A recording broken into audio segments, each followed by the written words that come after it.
Hello, everybody.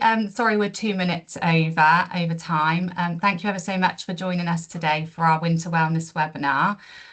It's great to see so many colleagues from across Somerset, from healthcare, voluntary and community organisations, housing local authorities and other services. Your role does make such a difference, particularly at this time of year. So for today's session, we've got many speakers from across the system, focusing on practical ways that we can help people stay safe, warm and well this winter. We'll be covering everything from vaccinations, winter illness prevention, to emotional well-being, keeping warm, managing energy costs, food and financial support, and staying active. We've got a really packed agenda. There will be time for questions throughout the session, but because we are quite tight, what we'll ask is that you pop them in the chat. You'll see the Q&A button, which you can submit your questions. And if we don't have a chance to answer them during the session, we will, of course, get back to you afterwards. And the slides and the recording of today's session will also be uploaded to the Healthy Somerset website. So I'll put the link in the chat for that for you all. So you'll be able to revisit and the content and share it with colleagues as well. So thank you again, everyone, for your support in your communities. Let's get started.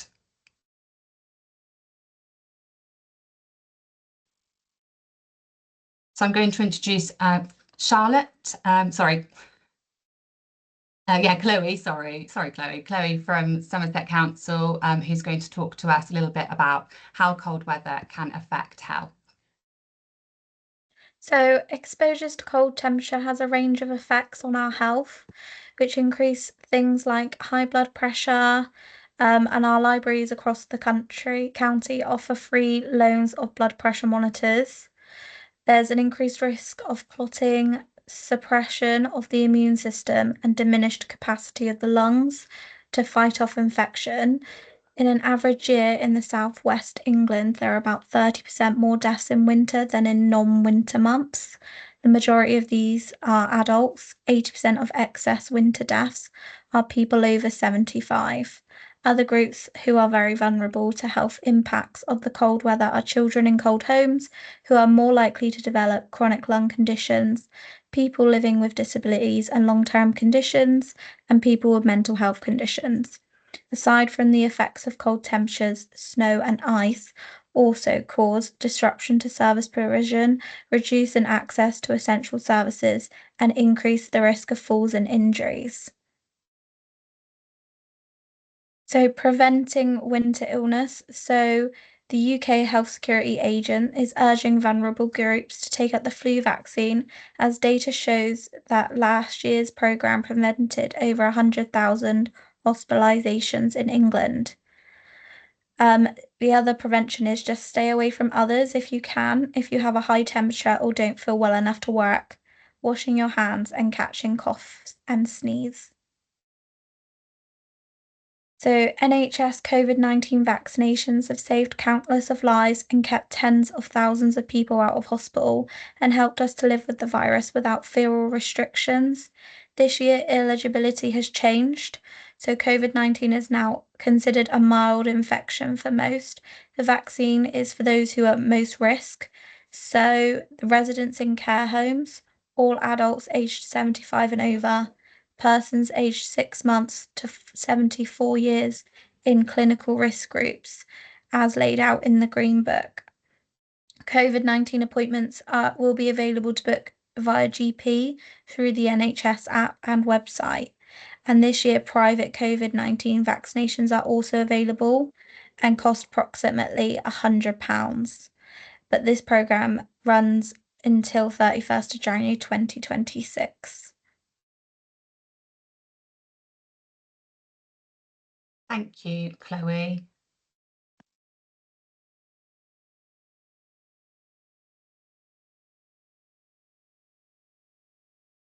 I'd now like to pass on to Amy Hardwick, our Health Improvement Manager for Somerset Council, who's going to talk about protecting your mental health in winter. Thanks, Lisa. Can you hear me? Just double check that you can hear me before I start. Yes, perfect. Thank you. Okay, good. Okay, so talking about mental health and emotional well-being. So just like we have physical health, we all have mental health too, and it's central to our overall health and well-being. And it affects how we think, how we feel, how we act. I just want to draw your attention to the diagram on the right. This is the mental health continuum, and it shows how our mental well-being and mental illnesses can interact and affect our overall mental health. Now, everyone will find themselves somewhere on this continuum, and we move around each of these kind of quadrants at different points in our lives. And what we really want to do is we want to promote the message that just as you take steps to look after your physical health, you should also be taking steps to look after your mental health. It's something we proactively need to manage, and that's important at every stage of our lives. We know that life is full of ups and downs, but looking after our mental well-being can give us more resilience to cope with those and then reduce that risk of developing a mental illness. Next slide, Lisa. So particular things you want to be aware of kind of in the winter. So I've listed some of those things on the screen. Obviously, we're still living in a time where the cost of living is particularly high.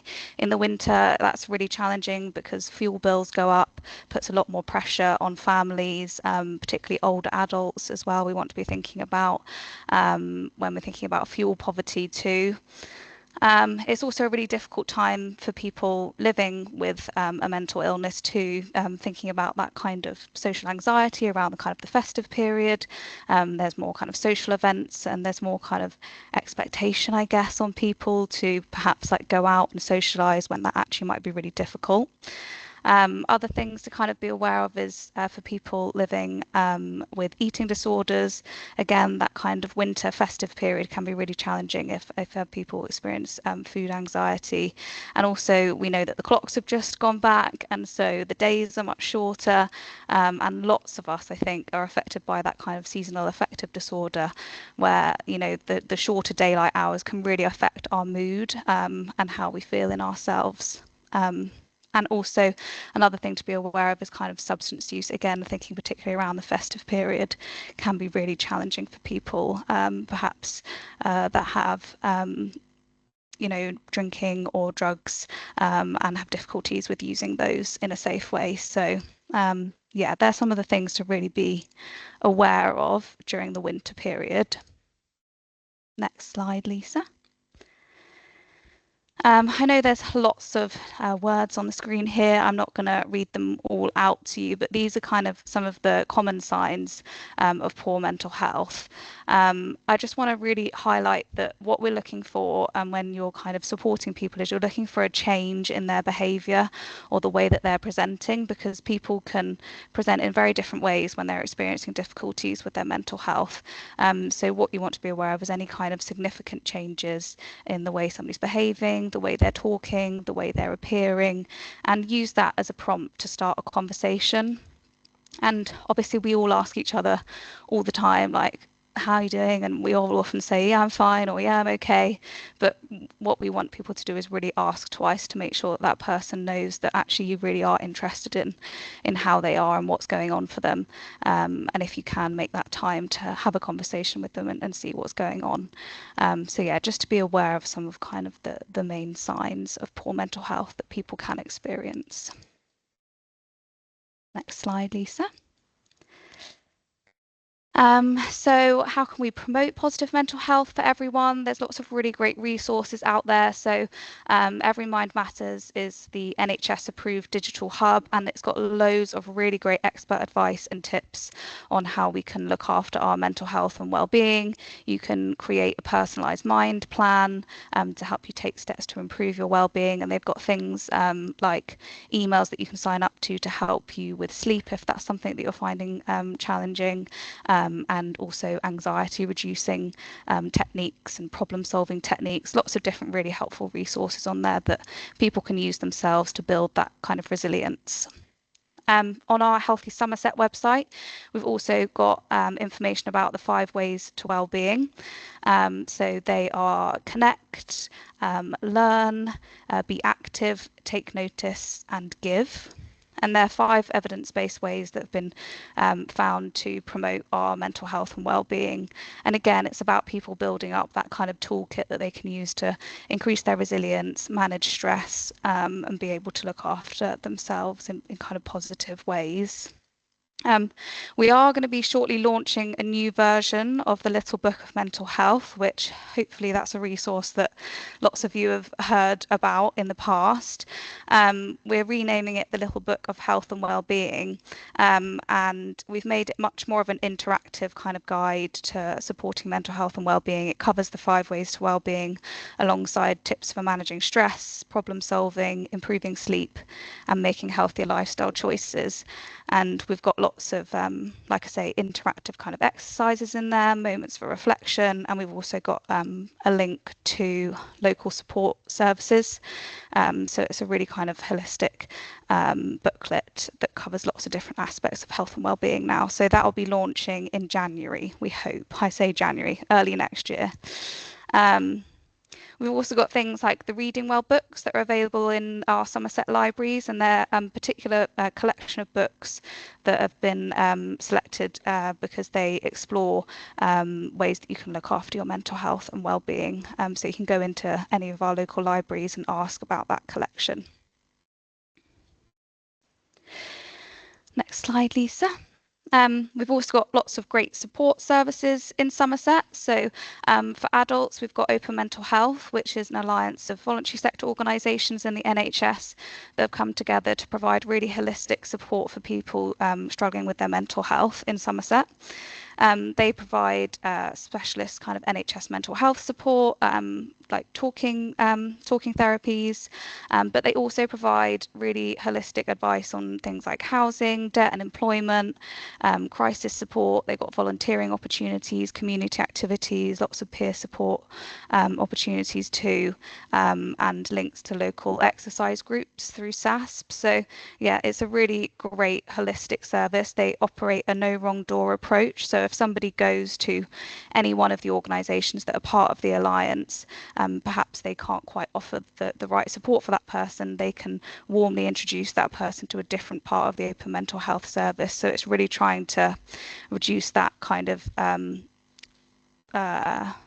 position where somebody might be falling between the gaps because they don't meet thresholds for particular services. So it's really trying to offer that kind of wraparound care for people. There's lots of different ways that people can access Open Mental Health. You can access it through calling Mindline, which is Somerset's 24/7 mental health helpline. You can access that through a local number, but also now if you call 111 and select option 2, you'll be put through to the Mindline service if you're calling from Somerset. So that's a really easy number to remember now. So you don't even need to kind of have those numbers stored on your phone. Just remember 111. And they also have a web chat service that's available 8 p.m. till 11 p.m. on the Open Mental Health website, and also on the Mind and Somerset website. Although those hours for the web chat might differ over the Christmas period in particular, but the Mindline service is always is open 24/7 throughout the Christmas period as well. There's other services available like the Silver Line, which is a dedicated kind of mental health helpline, particularly for older people. That's not something we commission in Somerset, but that's available kind of nationally. And I just want to highlight again, we've got the Orange Button Community Scheme, which is our community suicide awareness scheme in Somerset. So we've got over 1,400 people now that have completed suicide prevention training and signed up to wear the orange button. And the orange button it's an orange badge, and it's an outward sign that somebody has had training. They feel comfortable talking about suicide, and they know where to signpost people for support. There's lots of different training that Public Health commission, which is available for free. So you can complete any of those training options, which are linked on the screen, and sign up to be an orange button holder. We've also just launched an orange button holder hub for orange button holders to be able to stay up to date with our newsletters, find out when the next Orange Button Peer Network is. We hold those quarterly, so they're online meetings for all Orange Button holders, and we'll often have a support service come and talk about the services that they offer, or we might have kind of a self-care session focusing on how Orange Button holders can look after themselves, because obviously it can be really challenging having conversations with people in crisis, and it's really important that we're also looking after ourselves, so we do those as well. It's also a place where you can download Orange Button posters, so you can find out, so you can put them up in your community spaces. We really rely on Orange Button holders to raise awareness of the scheme so that people know what it is and what it means.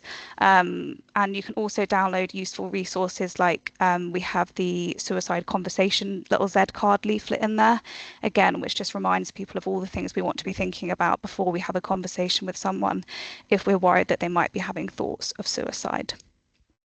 So I'll share the link to that in the chat once I've finished presenting.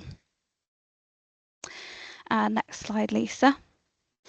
If you are an employer, then just things that you can do to help promote the mental health of all of your colleagues.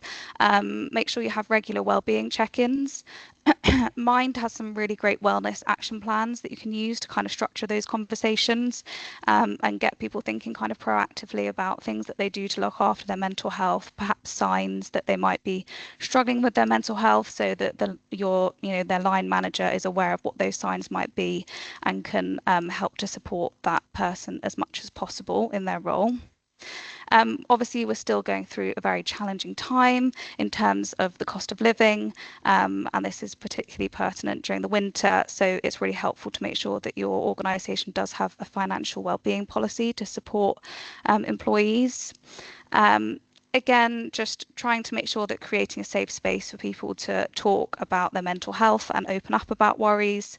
We're always trying to challenge the stigma that surrounds mental health and suicide. So anything that you can do, whether that's kind of putting posters up in your staff rooms for open mental health, putting posters up about the Orange Button scheme, and making sure that you've got team members that have completed that training.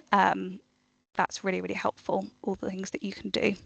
I think I've linked on the slides, our training webpage, where you can look at our kind of public health funded offer and book on to any training. So do have a look at that. And then final slide, I just want to mention that Open Mental Health create a festive wellbeing kit that's available over kind of the December and January period. And it's got lots of practical advice, resources, tips from members of the Open Mental Health Alliance and experts by experience on managing your mental health during December and January. And you can click on the image to find the link. Click on the PowerPoint slide, on the screen, and it'll take you through to that festive wellbeing kit there. It's not been updated yet for this year, so I think that'll be last year's one, but we're currently in the process of updating all of the information on there, so do keep an eye out. I'll also post in the chat, Open Mental Health have a website where you can order lots of open mental health resources like leaflets and posters and things, which might be helpful for some of you. So I'll pop that in the chat too, so that you can order those if you'd like. That's it. Thank you. Thank you so much, Amy. That's some really important and brilliant stuff there. I'd now like to introduce our next speakers. So this is Laura Annandale and Charlotte Johnson from Connect Somerset. Thank you. Lovely. Thank you, Lisa. So thank you very much for having us. I just want to reiterate in terms of Connect Somerset, it's really important just to note that Connect Somerset isn't a service in its own right, but is very much a way of working that we have made a commitment within children's services and adult services in terms of that early help capacity, working with our voluntary community, faith and social enterprise sector. So it's very much focused on principles and ways of working, those principles being kind of that bolstering that early help capacity, working in symbiosis with our community partners, as well as that whole family working, relational practice and trauma-informed practice. So we are, myself and Charlotte are going to share a few of the offers that are under that Connect Somerset umbrella, that Connect Somerset and way of working, some of which have been commissioned directly by the local authority, myself and Charlotte, some of which have kind of come together through the partnership that's been facilitated in this space. So I'm going to hand over to Charlotte. We're going to do a bit of a double act, so apologies for the ping pong, but Charlotte's just going to introduce the Help for All offer. Yeah, thanks, Laura. So hi everyone, Charlotte Johnson, Senior Commissioner at Somerset Council. This is our Help for All offer, which sits under the Connect Somerset partnership. It articulates a range of support offers that we have across the Somerset system, so not just those which are commissioned by Connect Somerset, but wider than that. So we've sort of captured what is that whole universal offer available in Somerset.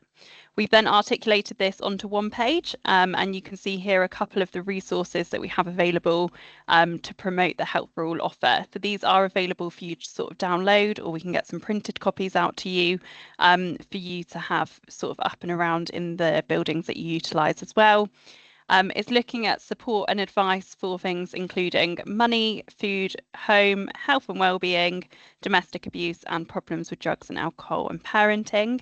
And if we just click on to the next slide, then this will show you what the actual Help for All document looks like. So it's very small there, you obviously won't be able to read it, but as I said, the QR code goes straight through to it, and what I'll do is pop a link into the chat as well. We're hoping that this information is going to be easy for you to digest and sort of pass over to residents that you're working with. What we know is that for some families and residents, signposting works really well. But as Amy sort of articulated, actually sometimes we might need to do that warm introduction. So it's also a great opportunity for you as partners to be able to have that warm conversation with an individual about what sort of support that they need, and really look at it from that holistic perspective. So how can we truly wrap around that individual or family as well? So it's all about building resilience. It includes that wide range of support offers, including our parenting support too, which I think we might mention also, and enables you to really have those conversations with families in a way about what is that sort of available offer in Somerset. Just to mention, obviously the document is available online. We do update it regularly. If you have anything that you feel needs to be added or changed, do let us know, as we're always up for making sure that it's the most sort of relevant and up-to-date version that we have as well. And I'm going to pass back to Laura. Thanks, Charlotte. So I'm now going to talk about the Household Support Fund. I'm mindful that I've got a few colleagues on the call that are likely to kind of touch on this later on in the agenda. So I will keep some of this high level, so not to duplicate any of the content. But we're really fortunate to receive a grant from Department for Work and Pension titled the Household Support Fund. And in recent rounds, that particular grant conditions have changed to be kind of more focused on prevention activity as well as crisis support, which has really enabled us to think creatively across the Somerset system as to how best to maximise that money, particularly around that partnership working with our really essential colleagues out in the community offer. So this slide here just articulates some of that partnership working that's happening in that space, as well as some of the crisis support that's available. So we continue to have school vouchers, food vouchers for those families on free school meals that get processed and administered through the school. So we'd really encourage those eligible families to talk to their school, their parent family support advisors in the schools, to make sure that they are accessing those vouchers for the school holidays. We continue to have a crisis programme as well in terms of that food and fuel poverty, and we have crisis programs managed externally through Ariga, who deliver on an online portal So if you've got a family that you're worried about, that they can't afford to heat their home or put food on the children's plates, they're able to make an application through that online portal for support. We then also have some local crisis pots as well, sat with colleagues from Citizens Advice and Community Foundation, which I'll leave Kylie and Andy to touch on later. In terms of some of that prevention activity, we've got a grants programme for hubs, which is again being managed by our colleagues from Community Foundation, which again is really kind of opened up the art of the possible in terms of making sure that we can support some of those hub spaces to be open for longer, particularly around the winter months, so that there are those spaces available for residents to go and access some warmth and some food. We've then also got some additional capacity bolstered through AGK and also our colleagues from Thrive and also from SASP in terms of quite specific activities supporting families and vulnerable residents during these particular challenging months. So the Household Support Fund continues until the end of March this year or next year, and we're hopeful that the new Crisis Resilience Fund will continue in a positive direction as the Household Support Fund, and there will continue to be an offer of support there for future years as well. Next slide, please. We've just linked here, which we'll put in the chat in a minute, just a link to some of those hubs that we talked about that have been funded through the Household Support Fund, and I'm sure that Andy will touch on this later. The directory captures all of the hubs that are available in the community that we're working in partnership with. There is an option to do a bit of a drill down to understand which of those hubs are offering a specific offer, i.e. a warm welcome offer, for example. So yeah, just use that filtering tool to really support those families that you're working with. Next slide. I know that this call tends to focus on the older residents in our communities, but I think it's just important just to acknowledge as well that there is quite a strong offer for families out there as well. So just again want to touch on the Holiday Activity and Food Fund. Healthy Happy Holidays is again a grant from Department for Education, and we've commissioned SASP in that space to help us to coordinate the Happy Healthy Holiday programme. There is a winter programme to cover during the Christmas period. So any families that you're supporting, if they've got children, if they meet that free school meal eligibility and would welcome some support during the Christmas holidays, groups and activities with food essentially is what the offer is. The programme is due to open up very shortly, and again I would really encourage you to support your families in accessing that if you feel that would be of benefit.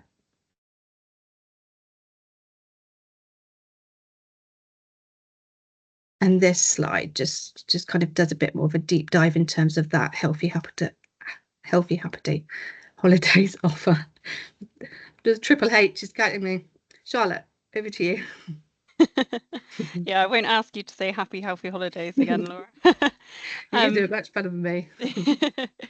So we're just going to flick on to the next slide and just give a shout out to Thrive, who are one of our Connect Somerset partners under the partnership.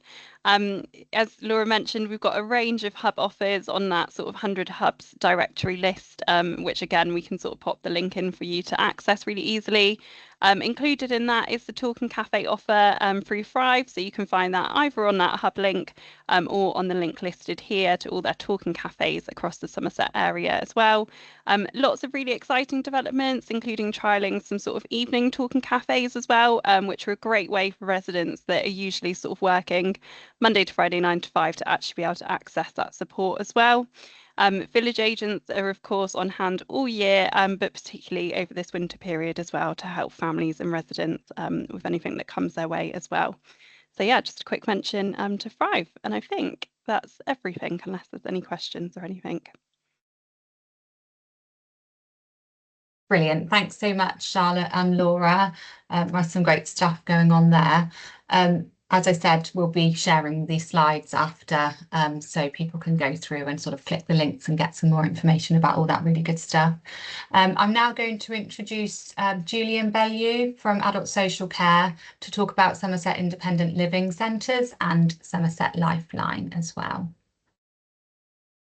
Good afternoon, everyone. Thanks very much, Lisa. Next slide, please. So I'm here today to talk about Somerset Independent Living Centres. This is an occupational therapy-led service funded by Adult Social Care, and we're here to help anyone in Somerset find equipment and solutions to stay active, independent, and make life easier at home. We offer free, practical advice, which is why you can trust us to guide us through the options that suit you best. We have centres in Shepton Mallet, in Taunton Library, which you may well have seen recently on the news, in Yeovil, and we'll soon be opening a new independent living centre in Bridgewater as part of the Somerset Academy. Again, you may have recently seen that on the news. As part of your occupational therapy-led assessment, we'll also help you with things like housing options, and we also have a sensory loss team that are really fantastic at helping people with hearing or vision difficulties.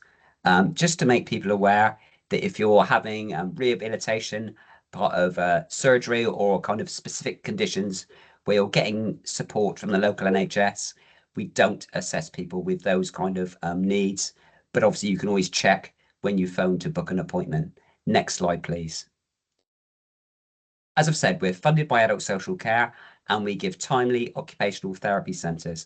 We're really great at seeing people early. So if you are worried about someone who may be struggling at home, give us a call and book an appointment. We can normally see you within 2 to 3 weeks. So it gives us a real great opportunity to see people quickly before they start struggling at home. We're very much part of the prevention agenda. So we're getting in early, supporting people, preventing things like falls, supporting carers to maintain their role, and also helping people to continue to live independently at home. Our staff have an amazing awareness of equipment, including technology that can help people. And as part of our role, we can prescribe equipment and people can take that equipment away with them. So we use Mediquip, who you may have seen the vans around the county. And so you can take the equipment away with you if it's prescribed, or Mediquip will deliver that equipment to your home. Next slide, please. Next slide, please, Lisa. Thank you. And I say, occupational therapy, a fantastic profession, perhaps not that many people aren't aware of, but occupation is all about helping people complete daily activities. So occupations, hence the name occupational therapy. Next slide, please.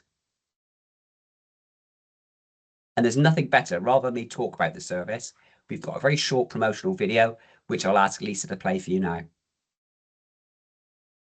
Hi, I'm Andrea. I'm an occupational therapist. Welcome to the Independent Living Centre. We're here to offer practical, free advice to help you with your daily living. You can try equipment here to help you in the bathroom, bedroom and kitchen, or with moving around your home and the community. Liz, can you tell me how this sensor might help keep someone safe at home? So yes, just say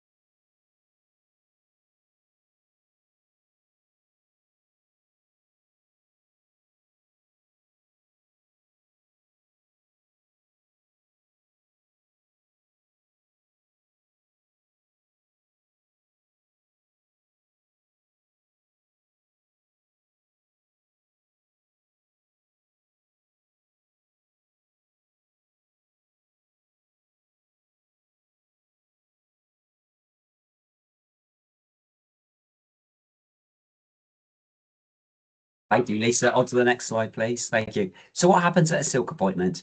Well, anyone can phone up, so you can just contact us on www.somerset.gov.uk/equipment, and we can call you back for an appointment, or you can phone our telephone number, which I'll go through at the end. We ask people to bring a kind of home measurement sheet, just so we get an idea of your home. And then we also give you a reminder call the day before just to check that you've remembered to attend your appointment. And then the conversation is about how we can help you. So you direct us about what you may be struggling with at home, and then we can look at suggestions or solutions that can help you. And then we'll come up with a kind of advice and action plan that you can take away with you. And if it's appropriate, we'll prescribe equipment, as I've kind of already discussed or shown you in the video. Next slide, please. So as you can see, demand for our silk service is high, and we're continually to increase the number of appointments we get month on month. But I would still encourage people, where you can, book an appointment today. Next slide, please. I've got it back. Lovely. And as you can see, the majority of requests we get are for things like bathing and general assessments, and also for help for people with their housing. Next slide, please. And can you keep going, please, Lisa? Because I've probably got too many slides. I'll leave these in the PowerPoint, but these are some examples of how we've helped people. Next slide, please, Lisa. Next slide, please. And next slide, please. Oh, just give, that's it, lovely, thank you. So just to give you some facts about what we've delivered in the last year. So we've delivered over 1,700 silk assessments. 13% of those didn't attend. And some of our work is really about that prevention agenda. And we've evidenced that we've delayed the need for home care services or an increase in support for people at home. And 85% of people who come and see us went on to not need any care after 12 months. So again, really getting in there early, helping people. And only 15% of our clients require a follow-up visit. So normally we can have solutions and suggestions in that assessment that means that people don't need a further follow-up visit. Next slide, please. And our customer satisfaction is amazing. Our staff do a fantastic job. And we always ask people to complete feedback forms, which we're learning from. But as I say, our feedback figures speak for themselves. Next slide, please. So the most important thing, how do you get an appointment? So several ways of doing this. You can go onto our website, www.somerset.gov.uk/equipment. And on there are all the details about how to make an appointment. There's a very simple contact us box. If you put your contact details in there, we'll phone you back to make an appointment. You can also email us, adults@somerset.gov.uk, or phone 0300 123 2224 and ask for an independent living centre assessment. There is also a professional referral form that I'll put a link in the chat, so people, if they want to, can refer someone directly for an independent living centre visit. And we can normally see you within 2 to 3 weeks at one of our independent living centres. Next slide, please. So as I say, I'll put all these links in the, if you can just go back one, please, Lisa. If we'll put all these links in the chat in terms of the self-referral, the website, and also we have some promotional material. So some of we have these in sort of A6 postcards that you could hand out to people who you may be visiting or you know of. So again, the links in there, you can order those free of charge. Next slide, please, Lisa. So I'm also here today to talk to you about Somerset Somerset Lifeline. Somerset Lifeline is our Somerset-led and part of Somerset County Council, our care line service. So Lisa, if you could play the video, please. Welcome to Somerset Lifeline Service.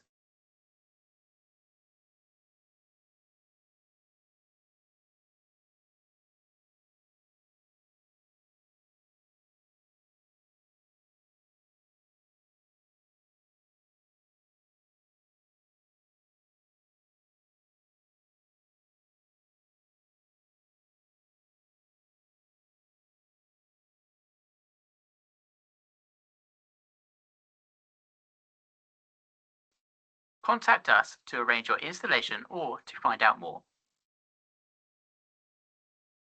Thank you, Lisa. So as I said, Somerset Lifeline is an emergency alarm system, and this is operated by Somerset Council. The staff and employees are part of Somerset Council. Lifelines are, you may have seen some of them with your friends or relatives or people you know. It's often with a button worn around the neck or on the wrist that people can press and get support. So at the touch of a button, help is on hand from our Somerset-based response team, 24 hours a day, 365 days a year. As I've said, Somerset Lifeline is part of Somerset Council. And part of the work we're doing, we also use Somerset Lifeline to support some of our adult social care funded individuals with technology-enabled care options. But people can also privately fund Somerset Lifeline and contact them themselves. So the contact number is 0300 123 2224, and that's lifeline@somerset.gov.uk. And you can also go on their website, which is really, really good and really helpful. There's also a contact us part on there where you can refer someone directly for some Lifeline support. But a really fantastic service. I cannot speak highly enough of it. So if you know anyone who's struggling at home and may need a bit of reassurance, then Somerset Lifeline can definitely help. And I think that's it for me.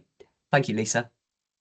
Thanks, Jules. That's some really, really critically informative information in there. I'm now going to pass on to Andy Ridgewell, Programmes Director at Somerset Community Foundation, to talk about winter funding. Thank you. Thanks, Lisa. Yeah, so I work for Somerset Community Foundation, which some of you might be familiar with, but we're a grant-making charity that helps build strong communities here in Somerset. We do that by inspiring local giving and philanthropy. That means we're working with individuals, with businesses, and with local government to secure funding for the area. And we use that to fund charities, community groups, social enterprises, and sometimes individuals as well. We also gather research and insights as part of our work.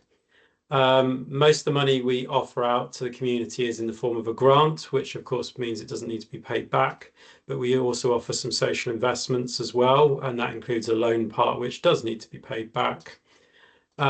We've distributed over £35 million now since 2002, and in the last financial year we distributed over £4 million. I think it was about 4.3 in total last year. Typical grant for us is around £3,500. That reflects our focus on supporting smaller community groups, grassroots groups, rather than bigger organisations. But the range of grant funding is really large, so it goes from a few £100s to a few £100,000 sometimes, so it's quite a spread.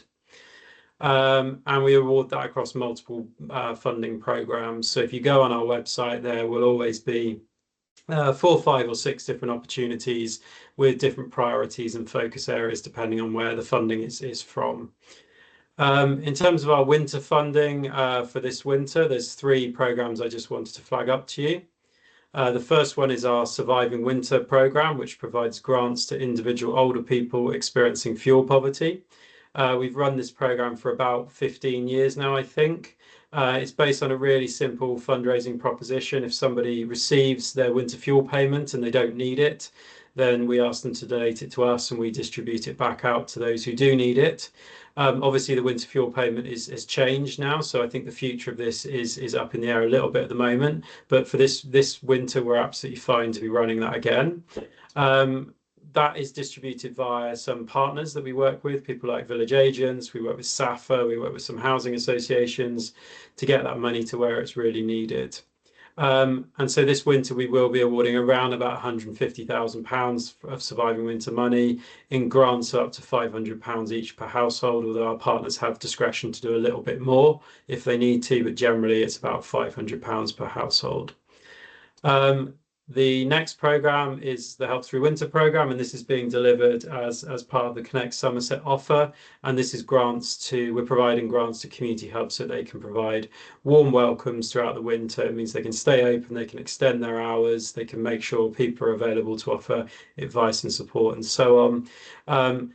They're also being supported to make those warm introductions, which Laura and Charlotte were talking about earlier, to services like Citizens Advice, Thrive, and so on and so forth. And we have distributed around about £1 million to fund around about 100 community hubs this winter. And yeah, that programme is just about coming to an end in terms of grant distribution, but now delivery is just starting in earnest now. And then the third programme I wanted to flag up is our Festive Fund, and this provides grants for community meals and activities. And so the idea of this is designed to combat isolation and loneliness around the holidays.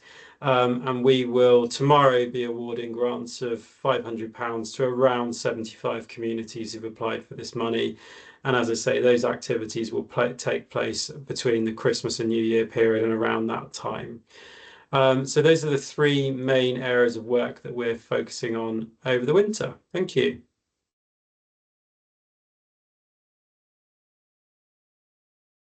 Thanks so much, Andy. That's some really great stuff in there as well. And again, we'll share the slides for people to read up a little more about it after. I'm now going to pass on to Ellie Bamforth and Sophie Morris from Emergency Planning at Somerset Council to talk about planning for cold weather or extreme weather events. Hiya, so we're Sophie and Ellie, and we're from the Emergency Planning, Response and Recovery team at Somerset. And this is just a bit about how you can plan for cold and extreme weather events. So just to look at last autumn and winter, so it was the 5th warmest December on record for the UK. Overall, we had milder temperatures than average. January was slightly colder than average, and February was slightly above. We had two big named storms, Storm Dara and Storm Owen. And looking at those maps, particularly in the southwest, we had a lot of rainfall, but our temperatures were above average. Thank you. So this is the Met Office's 3-month outlook for October to December for this year. So overall in the UK, it's going to be a fairly dry 3-month period. Not expected to be as wet as it would have been for this time of year.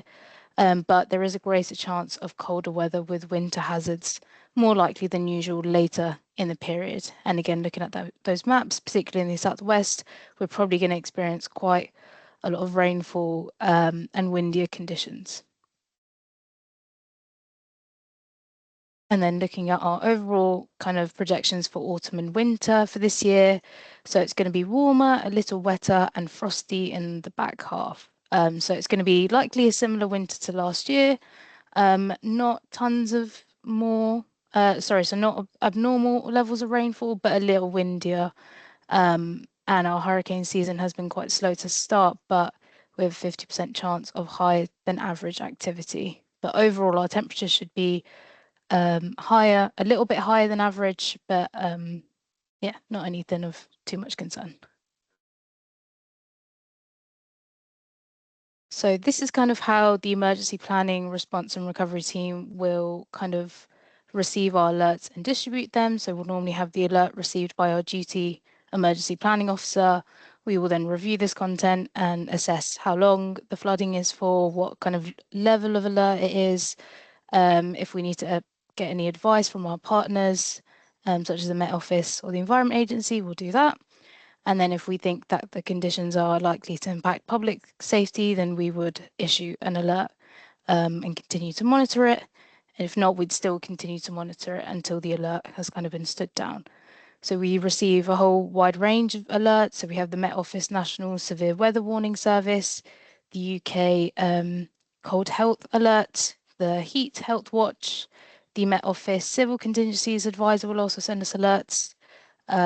We'll get the Environment Agency Flood Warning Service, the Flood Forecasting Centre will send us alerts, and the Flood Guidance Statement. So I'll pass over to Ellie to talk a bit more about it.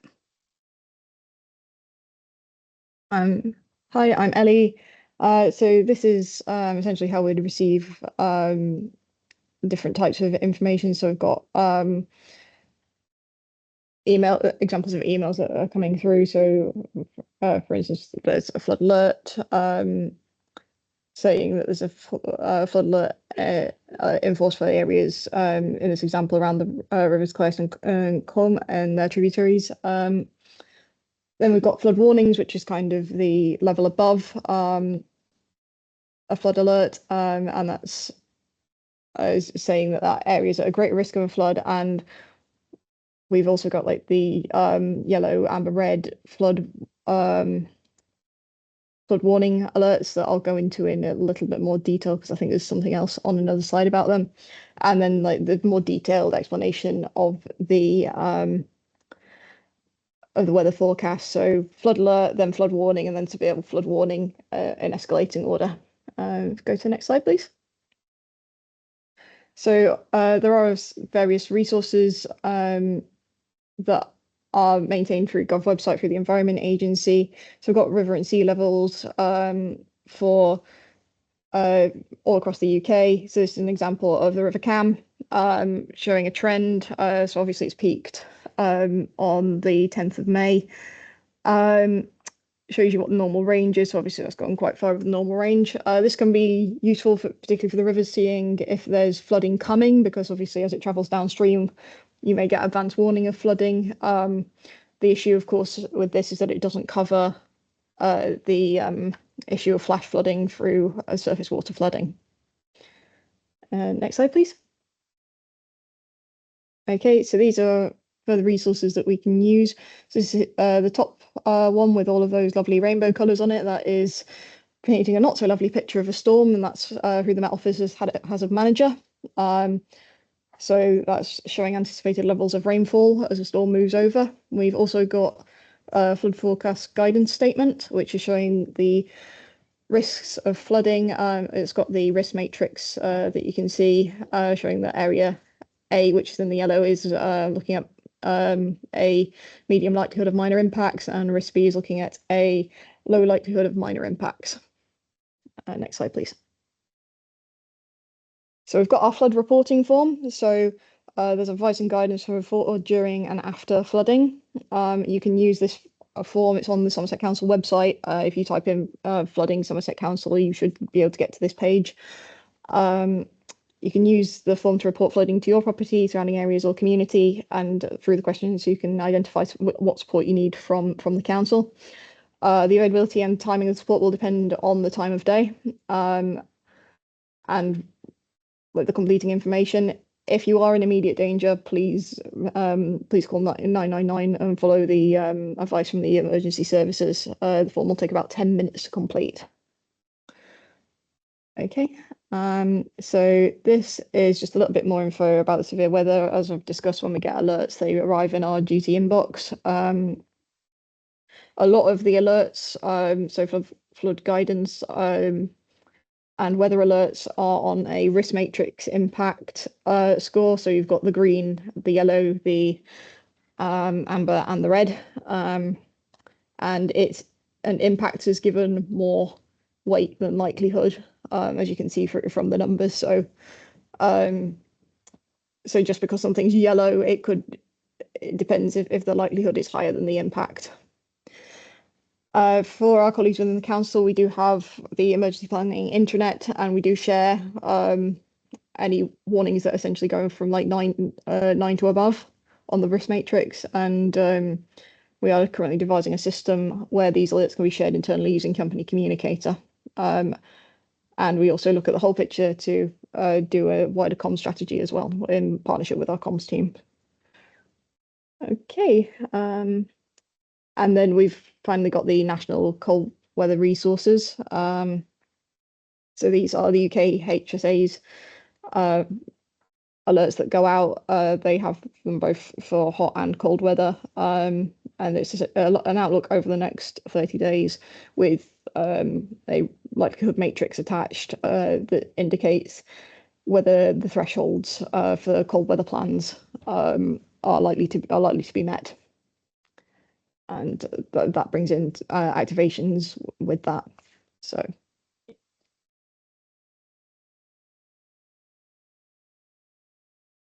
when it comes to business continuity, so any interruption to the smooth running of care and activity can be very, very disruptive to staff, customers, and residents. BT management is fundamental to ensure that businesses remain on course to provide services to customers and residents, especially during emergencies. So it's kind of thinking about how you would cope with interruptions that may affect loss of staff, ICT, people can't get to your premises hasn't got power, you're going to struggle to get your services to your customers. How can you plan for that? How can you mitigate that? And there's a link to the care services information below. I'll try and make sure that gets into the chat. So brilliant. So yeah, thank you. And if this is and I know that we said about taking questions at the end, but yeah, thank you. Thank you, Ellie and Sophie. That was great. There's a huge amount, isn't there, that goes into the planning behind the scenes of all of that. So yeah, really good to have the update. Any questions, again, just please pop them into the chat and we will either answer at the end, or if time doesn't allow, we'll respond to individual questions after the session. So I'd now like to introduce Kylie Page from Citizens Advice, Client Services Operations Manager, to talk about the service, financial wellbeing and support available. Thanks, Lisa. Hello, everyone. My name's Kylie. Lovely to meet you. So I've just popped along today just to chat about who Citizens Advice are. So obviously we're a free independent charity that provides impartial advice to be able to support and empower clients. Our slide deck is quite long, so I'm going to go through them quite quickly, but there's some additional information there for you to read once they get sent out for you if you're interested. Lisa, can I have the next slide, please?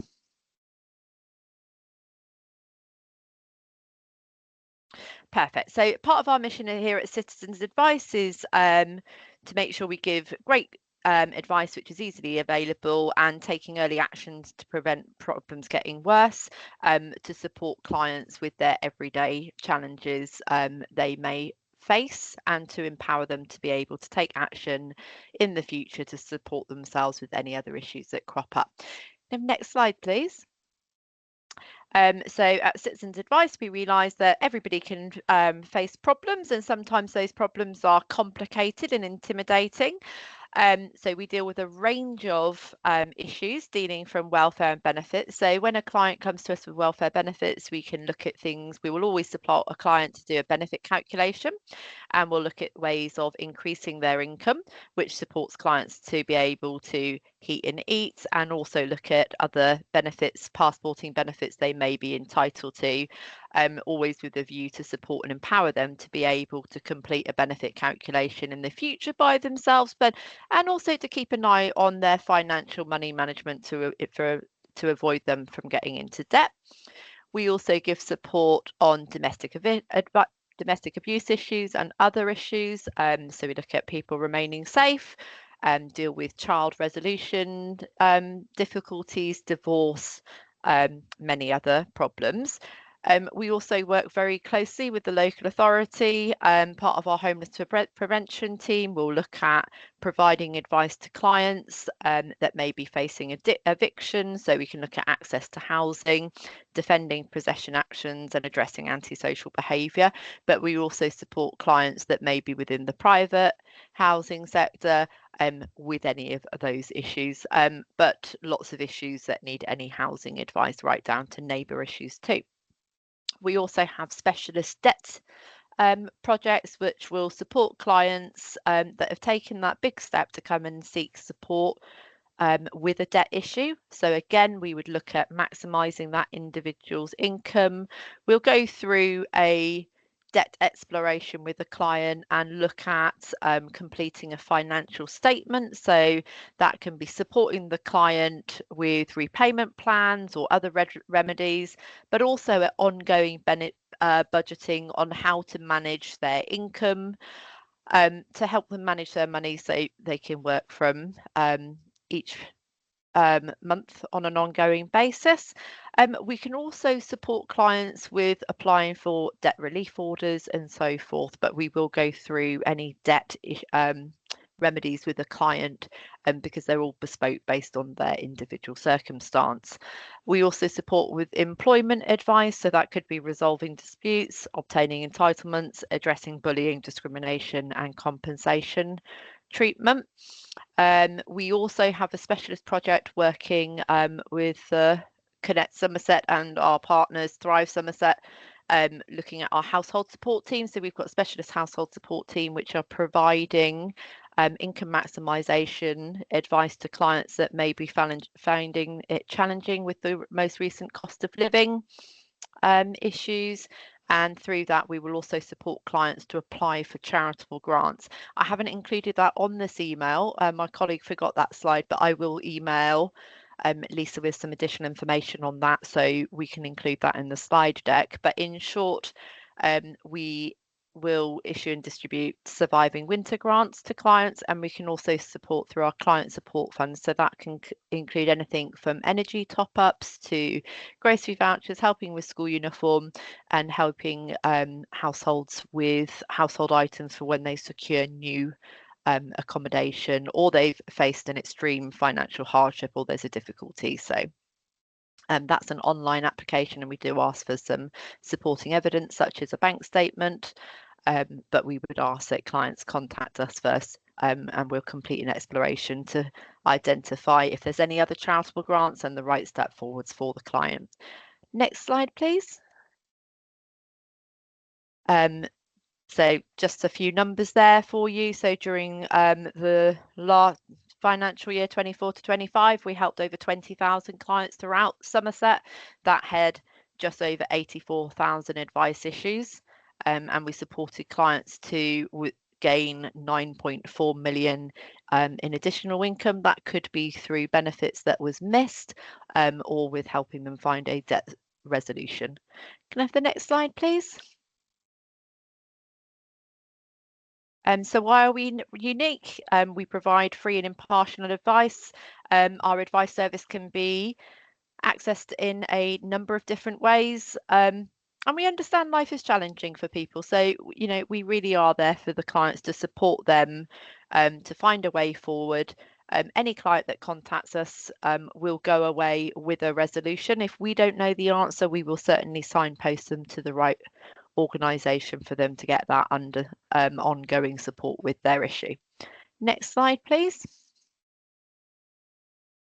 So how can you get advice? Quite simple.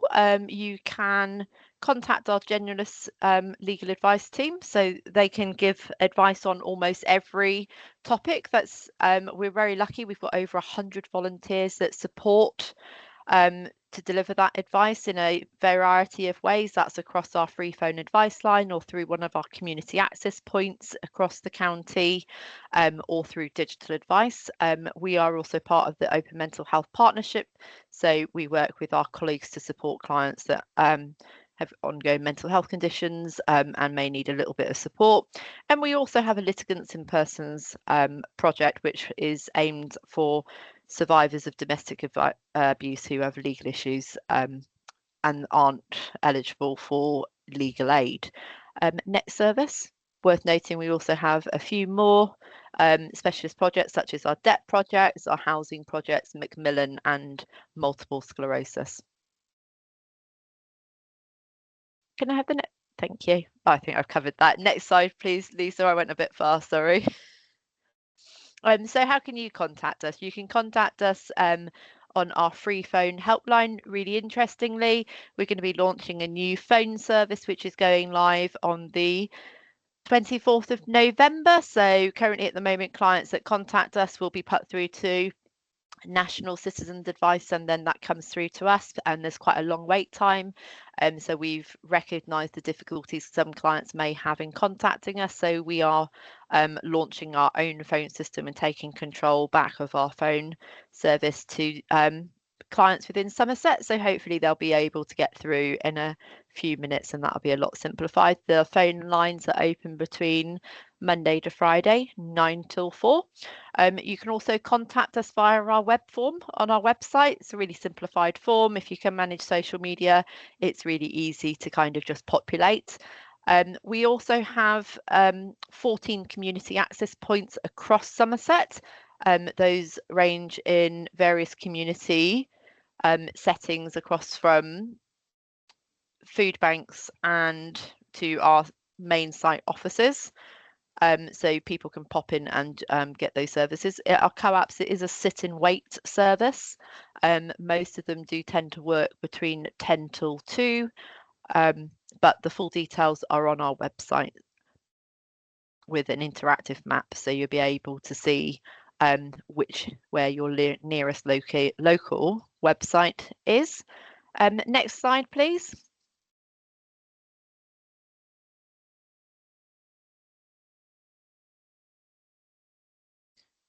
Just the next slide, please, Lisa. This is the last slide I have. Is it? There we go. Yeah. So that's perfect. That's brilliant. Well, that's kind of me. What it's worth noting, is we do give advice on everything and anything. We are doing lots of partnership working with our partners at the moment, so you will see us at some of the warm hubs, or if you're a partnership organisation or you work with clients, if you'd like to make a referral, you can make a referral via our website. The referral is on our website, citizensadvice.org.uk. We do aim to get back to any partner referrals normally within 3 working days. If it was urgent, if you could mark your referral as urgent, then that would be brilliant. And remind your clients that we do call from a private number. But for residents within Somerset, then they can contact us either on our advice line or pop into one of our community access points. Brilliant. Thank you so much, Kylie. There's a huge amount of people that have been helped by the service there, so that's really good to see. Also, I'm picking up the incredible join up between all the services and all the organisations on this call, and how well everyone's working together, which is obviously so important in this kind of space. So thank you very much for that. I am now going to pass on to Dawn Jenkins, who is our Senior Project Officer at SASP, to talk about protecting your physical health and falls prevention. Yes, thank you very much for the introduction. I was going to do that myself, but that's one less thing for me to do. So yes, I'm going to be talking to you today about how you can protect your physical health and also how you can prevent falls. So yeah, next slide. Brilliant. So I think it was Amy was talking to you about SASP and some of the programs that we run. So this is a little bit about us, what we are. So we're dedicated to increasing the health and happiness of residents in Somerset, both through physical activity and sport. So that's us. Oh, did it jump one slide then? No. Okay. That's all right. Next one. So throughout my slides,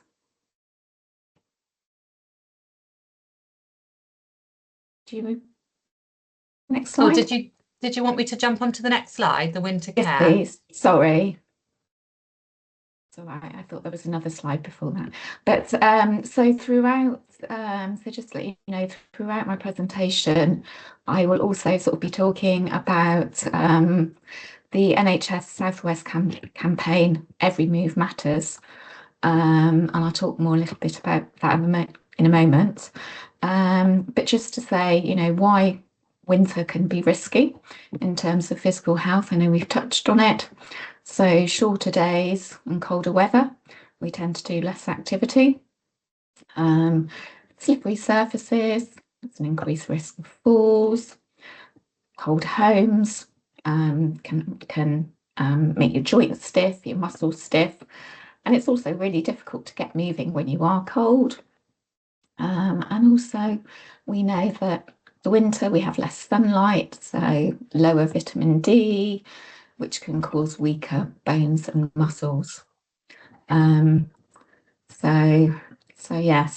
we know that winter can be risky. So next slide, please. So this is the campaign I talked about. So Every Move Matters campaign. So it's a campaign that's launched by NHS England, and it's around getting people in the southwest moving. And we know that in Somerset, 24.3% are inactive, so achieving less than 30 minutes of activity a week. So the campaign is around Every Move Matters. So so any movement is better than none, even short bursts of activity, you know, whether that's a minute, whether that's, you know, a couple of minutes, they all add up and they will improve our physical health. Another key focus of the campaign is around moving more and sitting less. So breaking up long periods of sitting with some activity, and reducing the risk of health issues. We know that inactivity leads to increased risk of heart disease, increased risk of diabetes, and as we heard from Amy earlier, you know, inactivity can also cause affect our mental health as well. So just breaking up those periods of sitting. So I think it's probably all about time that we actually need to move, as we've been here an hour. And another key focus of the campaign is around starting small and building up. So getting everyone to, you know, start with where they are now, and then, you know, what they can manage, and gradually increasing over time. And later on in my presentation, I've got the link to the Every Move Matters campaign. There's some really, really great resources that you can share with people you're working with, or perhaps, you know, even finding out more about how to move more yourself. Fantastic, thank you. So if we move on to the next slide. So why is it important to protect your physical health? We know, or how can you protect your physical health rather? I've just talked about moving regularly and the Every Move Matters idea. So breaking up our sitting times, getting up, walking for a minute every hour, or whatever you can manage. We heard about this earlier from a colleague, importance of staying warm, so layering up, and ideally, if you can, keeping your home above 18 degrees. And also, it's really, really important to eat well over the winter. You know, sometimes we sort of don't necessarily want to. So, you know, we know that protein and calcium supports our muscles and bones, which are really, really important to keep strong and healthy. And as I've said, small regular actions build your strength and also your resilience against the cold weather. So a lovely photo there of people sat, but also keeping warm with their warm slippers and warm clothing. Thank you. Next slide. So we know that inactivity can cause falls. So this slide relates to preventing falls and why it matters. So we know that moving helps prevent falls, particularly strength and balance exercises. So we know that 1 in 3 people over the age of 65 fall each year, and that can result in losing confidence, losing your independence, and perhaps a stay in hospital. We also know that most falls are preventable, and one of those ways of preventing falls can be by doing strength and balance exercises, and I'll talk a little bit more about those in a moment. So next slide, please. So we also know that a large percentage of falls happen within the house, tripping over pets, tripping over rugs, that sort of thing. So what can you do to prevent falls at home? So we can clear areas, clear walkways, improve lighting. I'm sure some of you are guilty of getting up without switching on the light and possibly tripping or falling. Footwear is important. A major cause of falls are slippers. So we encourage people to wear good footwear with a good grip. It might help sort of perhaps to keep items that you frequently use within easy reach. And also take your time when standing, don't rush. Rugs, mats and cables, they are a big hazard. People tripping over rugs or mats. So it may even be about actually taking those rugs away. We know that, yeah, that's a major cause of falls. And hopefully by making these sort of small tweaks, we can make a big difference and reduce the risk of falls and that subsequent loss of independence, loss of confidence. Thank you. So I mentioned strength and balance exercises.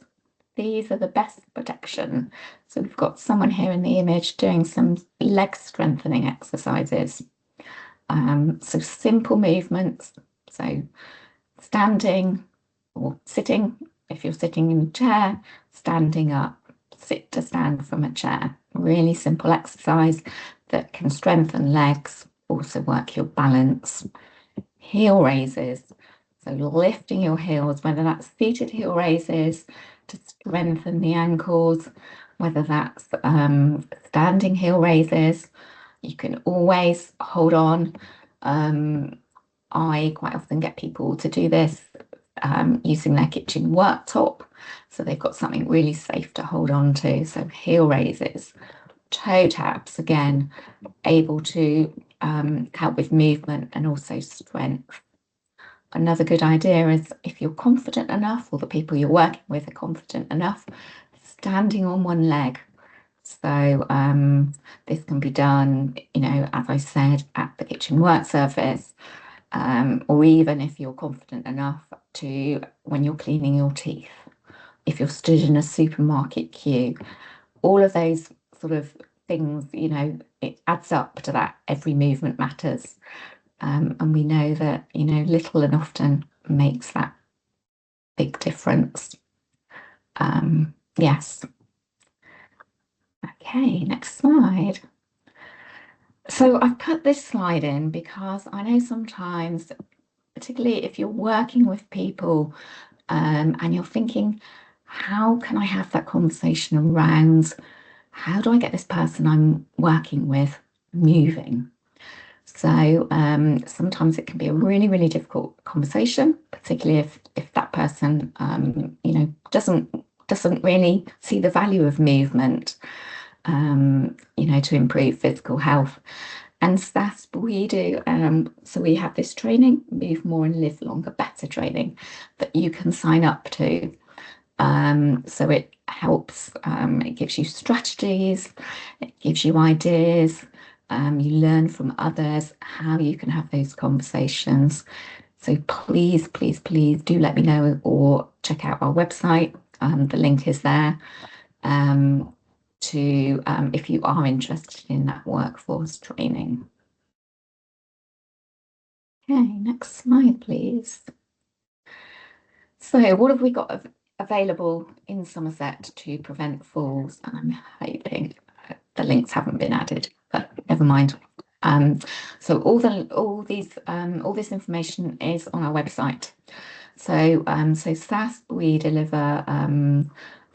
We've got falls prevention resources on our website. We've got lots of resources. You've got Age UK Somerset. They deliver a range of activity and exercise classes. So some of those are focusing on movement, music, or movement to music, but they also run falls prevention classes throughout Somerset. So it's always worth checking their website to see what they do. On our own website, we've got Somerset Moves. So this is essentially a database where if you're looking for an activity in your area, you can put in your location, you can find a list of activities in your area. You can also search on a specific activity. So you've got that option. We've got our Take 10. So a series of exercises that you can do. So again, on our website, our Move More with bands in standing. We also have a Move More with bands in sitting. So if you're not quite able to do the standing exercises, you can do the sitting exercises. So all around building strength, building balance, and preventing falls. I've also put this one on here, our Move to Independence programme. It's not necessarily preventing falls, it's for people who've been in hospital, but it may help somebody who our activators go out to see people in their own homes, for those who've had a stay in hospital, and they may be working on strength and balance exercises to prevent another fall, or for those who have already fallen. So it can be preventative in that way, shall I say. And then also at the bottom of my presentation, I have actually got the link to the Every Move Matters campaign. So if you wanted to find out a little bit more about that, that's available as well. But please do look on our on the SASP website. There's a whole range of resources around getting you active, whether it's a face-to-face session, an online session, you know, anything to, you know, whichever suits you. So that's there as well. And I think that's, yes. So my key messages are stay active, stay warm, and stay steady this winter. And start small and move your way. That's something that's really, really important. It's finding something that suits you, whether that's seated exercises, whether that's dancing, whether that's just moving around the house, whether it's going for a walk, whatever suits you. And just remember, every move matters. And that's me. And there's a little bit more how you can contact us. So our website, our phone line, or you can email us, or you can actually scan the QR code. And there's a shot of our website as well there. Thank you, Dawn. That's Thank you brilliant. so much. So much great information there and tips and guidance as well. The links aren't working on the slides, but I will make sure they're added, and in the slides that are circulated, the links will all be Brilliant. there. I was going to say I did circulate them to you, but yes. Yeah, not a problem. I can fix that and make sure they're circulated. So yeah, lovely. Thank you ever so much. Finally, and we're absolutely on time, just a couple of minutes over, so doing well. Last but not least, I'd like to welcome Deb Gerati. I hope I've said that right, Deb. Gerati, it's Gerati, fine. sorry, Deb Gerati. You're not the only one. Okay, sorry. From the Centre for Sustainable Energy to talk about Safe and Warm Somerset and support available. Yeah, hello, hi. We're doing really well. A lot of information has come our way so far, so I will stick to time. And Lisa, if you can just follow me as I go to save me having to say next slide, because I've got quite a few and I'm not going to spend very much time on each slide, so I'll just skip along. Okay, so I am Deb. I'm from the Centre for Sustainable Energy, and we are one of the projects that we run is Safe and Warm Somerset. So the previous slide, sorry. Thank you. So we run Safe and Warm Somerset, and ultimately our aim is to make sure that people are warm enough in their homes and that they can afford their energy bills. And we've heard quite a lot throughout today's presentations that being warm is really important to our health. So I'm not going to talk about that again. We basically want to make sure that people have got working heating, that their homes are as energy efficient as they can be, that they're not too drafty, that sort of thing. So we focus on the home. We also focus on bills and meters and suppliers and anything to do with kind of the paying of the bill. And then the final thing that we look at is what people do in their homes. So like the way that they have their heating set and like the way that they behave around energy. So the first of those things we're going to talk about today is the energy suppliers and the bills. And it's important for me to point out to you about the Priority Services Register. It's really worth the majority, that's on the next slide, the majority of people that you are working with are likely to be eligible for the PSR. It basically means that if there's somebody vulnerable in the home, so they could be vulnerable because they're elderly, they could be vulnerable because they have young children, it could be vulnerable because they have some health conditions, particularly if they need electricity for their health conditions, so a stair lift or oxygen at night or medicines in the fridge. They really should be on the PSR. What will happen is that they will get a warning if there's a planned power cut, and they will get support if there's a surprise one. They also should get support from their supplier if they're on the PSR. So things like accessible bills, they may read the meter for you, but also they might be slightly nicer to you when it comes to looking at debt repayment and things like that. So it's kind of a worthwhile thing to put your name to. It's really easy to do online. We talk to people about their meters, and a lot of the issues that we have could be resolved if clients had submitted meter readings. And it's really important to submit meter readings so that the bills aren't estimated. If you have a smart meter, those readings are sent automatically. But if you don't, then it's important to submit those. We recommend every month, but not everyone can do that. So at a point of change, so when you change your supplier, when you change your tariff, when you change your meter, any time that there's a change, those are the vital ones. But in between that, get as many readings sent off to the supplier as possible. The more information they have about you, the more accurate the bills are going to be. And talking of bills and payment methods, there's lots of different types that people can choose to pay, the way that they can pay. Ultimately, it kind of doesn't really matter if the client is able to manage the way. So it's got to be a way that suits them.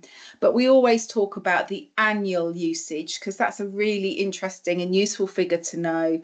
And if you divide that by 12, it gives you a good idea of what your direct debit should be, your monthly direct debit, and or what you should be topping up on a monthly basis.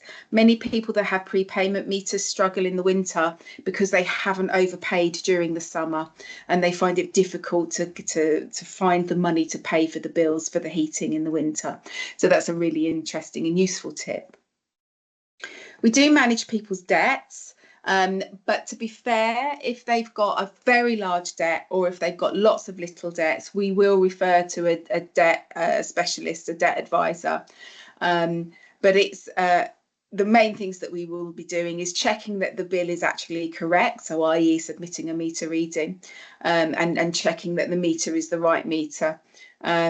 And sometimes, or mostly, when people are paying, they're paying a set amount, so say £150 a month, but they don't necessarily know how much of that is for their usage and how much of that for their debt. Now, we always recommend you cover the cost of your usage, but you could negotiate down the amount that you're paying on your debt. So there is a little bit of wriggle room with it.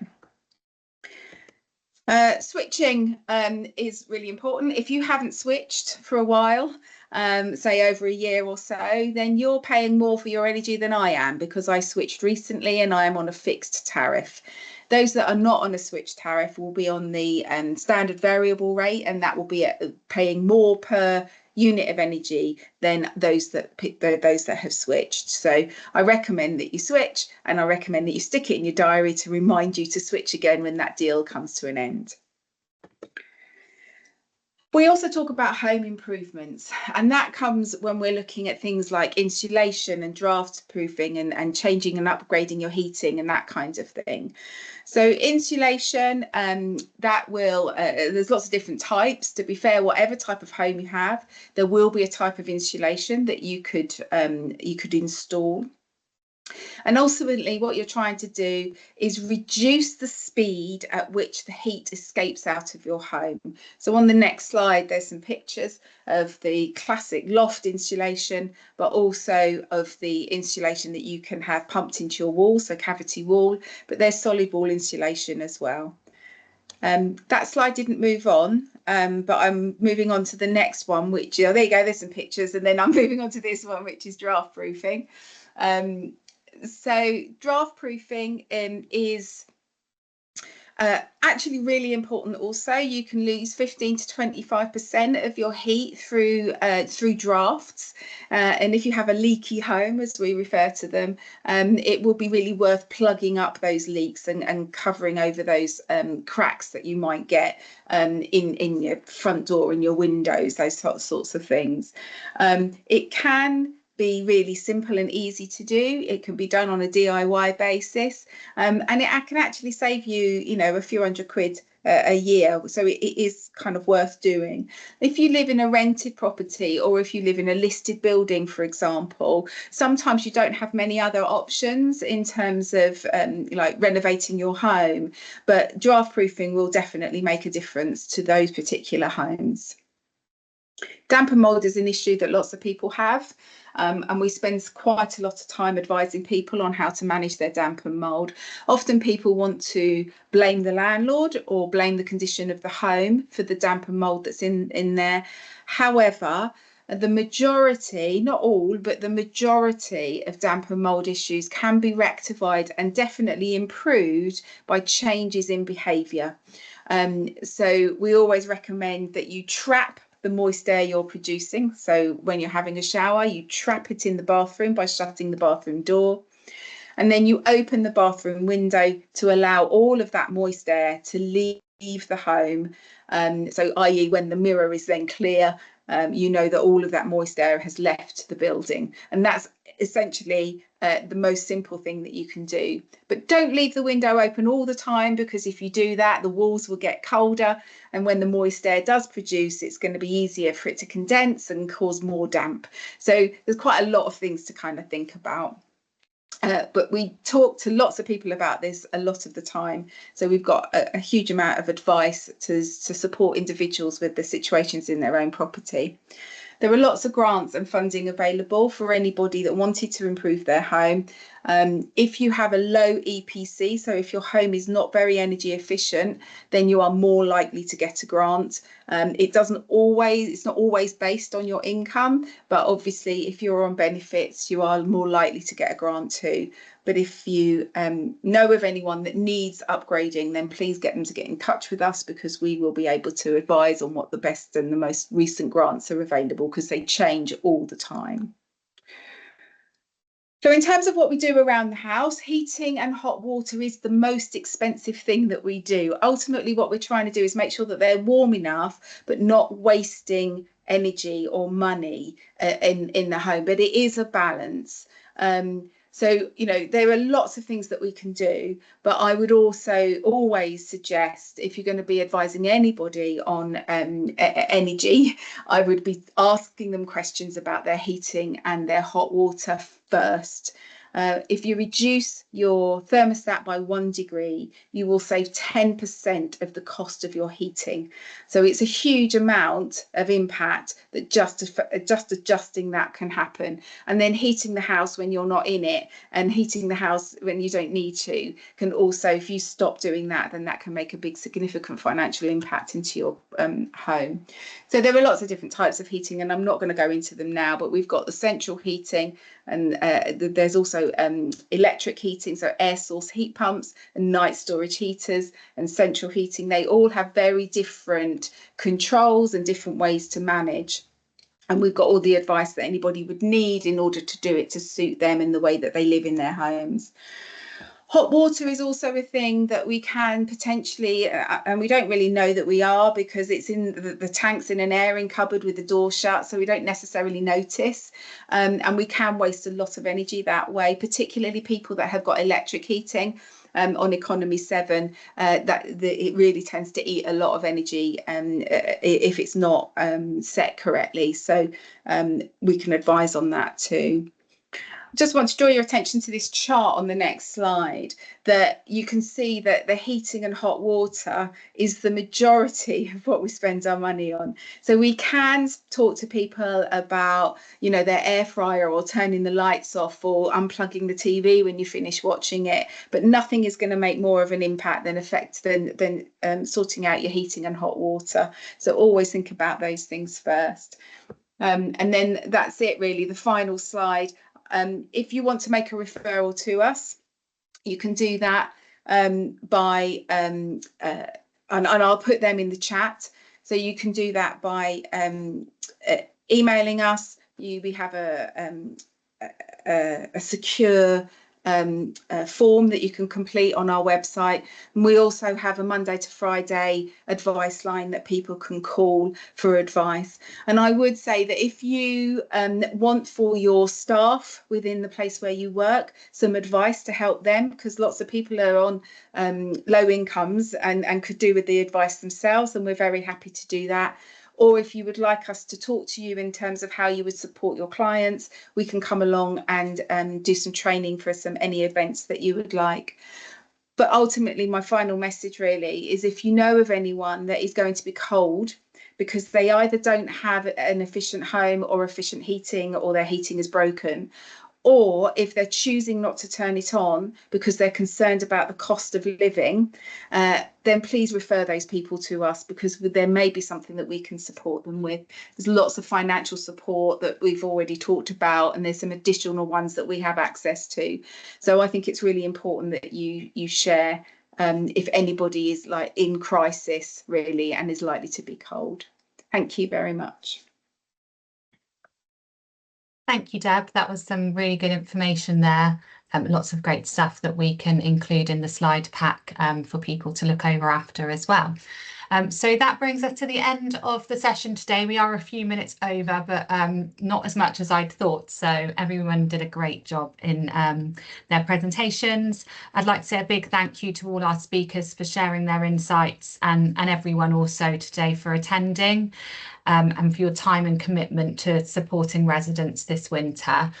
So finally, thank you again for joining us. Have a great rest of your afternoon. Just a reminder, I will put everything on the Healthy Somerset website, and I will link it in the chat. So yeah, have a great afternoon, everyone, and stay well. Thank you. Thanks, everyone.